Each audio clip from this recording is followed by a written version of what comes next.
What's up guys, magandang gabi sa inyo at nandito na naman po tayo sa ating YouTube channel, Cards Farming.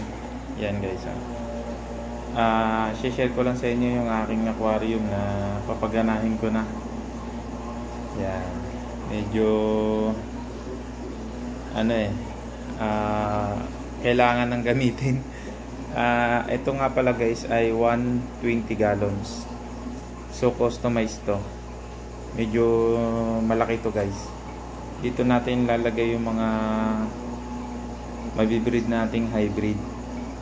So for the meantime lang naman, para habang nagpapalaki tayo, pwede ko dito ilagay yung mga fry na yon, or tawag dito yung mga grow out. Pwede pa yun magsama-sama, depende pa kung makakabuhay guys. So ina-acclimatize ko lang yung ating yan. Hindi ko pa kasi nagagawa to eh. Hindi ko pa napapagana to. Ito may mga filter na to eh. So may under sump to, and then overflow, yung nabili natin kay Kelly ito.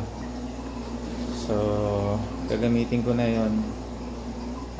Hindi ko lang alam kung paano pa i-set up kasi medyo busy pa tayo. Yan, for share ko lang naman sa inyo to guys, para makita nyo yung mga tank na ginagawa ko dito. Ito nga pala guys ay DIY ko lang din. DIY lang to. Nasira na rin kasi ito, sumabog to noon. Ito yung sumabog noon kung maalala nyo sa video ko. So ayan o. Napalitan na natin yan ng bottom. Kasi yung kanyang stand bengkong kung maalala nyo na.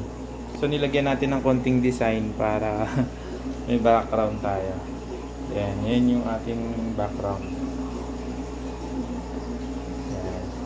Thank you nga pala guys sa walang sawa nyo suporta. Sana supportan nyo palagi ako para updated kayo sa mga video natin na gagawin. Sige guys, thank you and God bless.